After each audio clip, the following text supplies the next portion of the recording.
Hello everybody, welcome to the Whiskey Dictionary. I'm Bill, and today we're going to be talking about the Glendronach 12. I've talked about sherried scotches quite a few times in the past few weeks, especially last week I did the chocolate tasting and everything, and I really wanted to talk about the Glendronach because for probably a couple of years now, I've been recommending the Glenelg 12, which is up there, and as a sherried scotch to kind of get started with. However, I've recently decided to do this one and that one side by side, and I might have changed my opinion a little bit. So today we're going to be talking a little bit about the history here. We're going to talk about the whiskey itself. We're going to do a nosing and tasting, and then we'll give our overall opinion.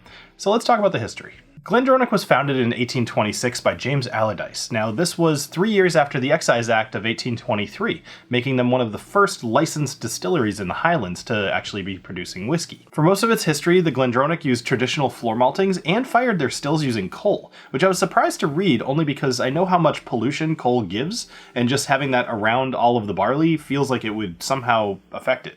But I guess not. Or maybe it did, and coal tastes delicious.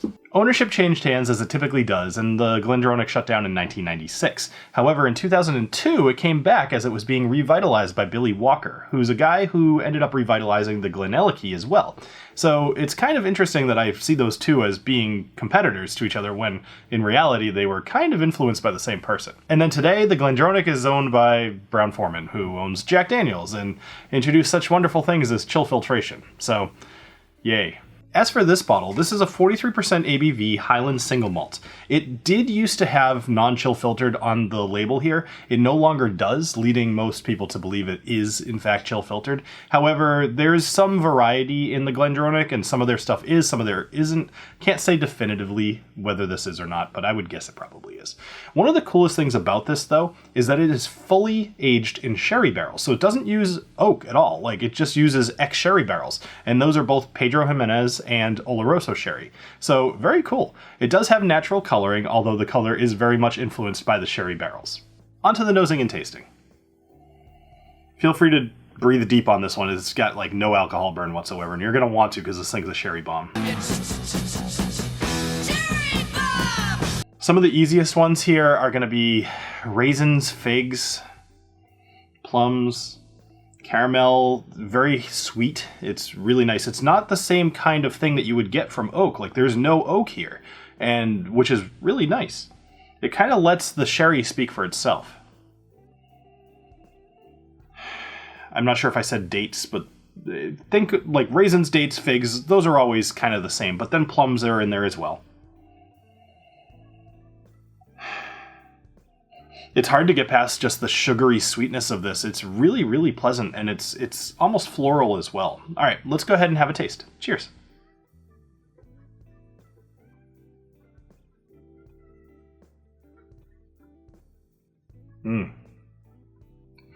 Take your time on this one. It is only 43%, so it's going to take a little bit more to coat the inside of your mouth, but this is something you're really going to want to do.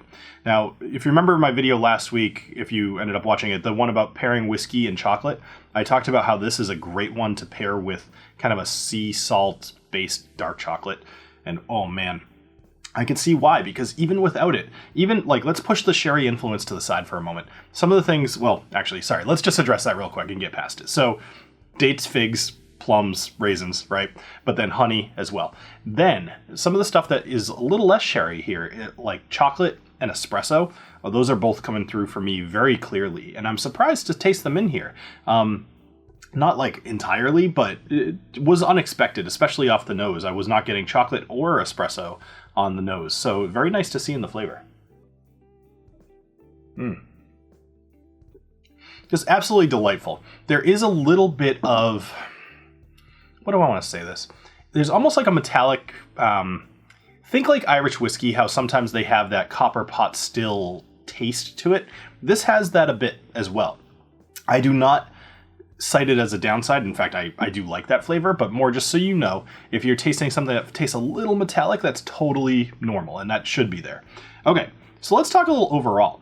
Now, overall, I'm a fan of this whiskey. I do really, really like this. And as I mentioned earlier, or alluded to, with the Glenelg 12, I did a side-by-side. Now, I've been suggesting the Glenelg 12 for years as something to start off if you're looking for a sherried scotch. It's inexpensive, it's pretty good, and it makes sense. This one has now checked all those boxes for me, although it's a little bit more expensive than Glendronach E12, but maybe by like $10. So this checks all those boxes for me and does it a little better. So this will be the one I'm suggesting to people going forward as far as somewhere to start with your sherried whiskey. And if that's something that you like, if it's a flavor you like, this is one that I would consider keeping on the shelf all the time. And so I'm actually a little surprised to say this. I'm going to give this a rating of stock it.